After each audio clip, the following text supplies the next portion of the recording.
सगळ्याले मानाचा जय भीम. आज मी ना कोणता व्लॉग ना कोणता व्हिडिओ घेऊन आलेली आहे. आज मला 2 शब्द बोलावं वाटत आहे म्हणून.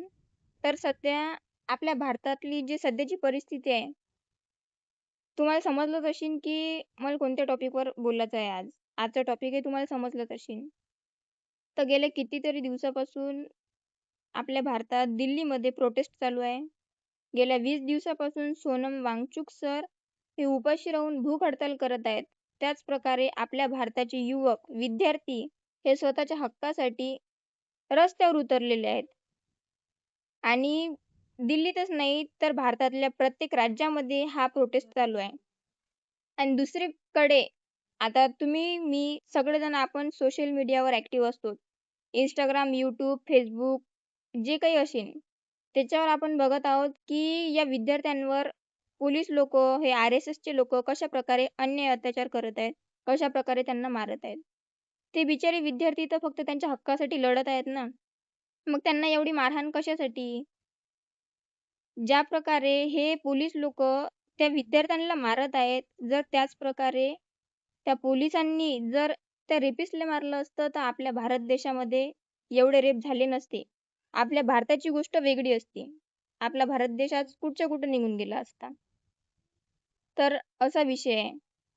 अन आपल्याला लहानपणापासून ज्या वर्दीबद्दल सांगितले जाते, आपल्याला आपले आई-बाबा सांगत होते, त्या वर्दीचं प्रेम हे कालपणापासून जे विद्यार्थ्यांवर अन्याय अत्याचार होत आहे, तेव्हापासून ह्या वर्दीवरचं प्रेम, आदर, मान, सन्मान जे काही वाटत होतं, ते नाहीसं झालेलं आहे. आता तुम्हीच पहा ना, की आपल्या भारत देशामध्ये लोक बिना लग्नाच्या माणसाले रूम सुद्धा भाड्याने देत नाहीत. आपण अशा भाड्याले आपला भारत देश देऊन टाकलेला आहे. आणि आता तुम्हाला तर समजूनच राहिलं की त्याचा काय परिणाम होत आहे आपल्यावर.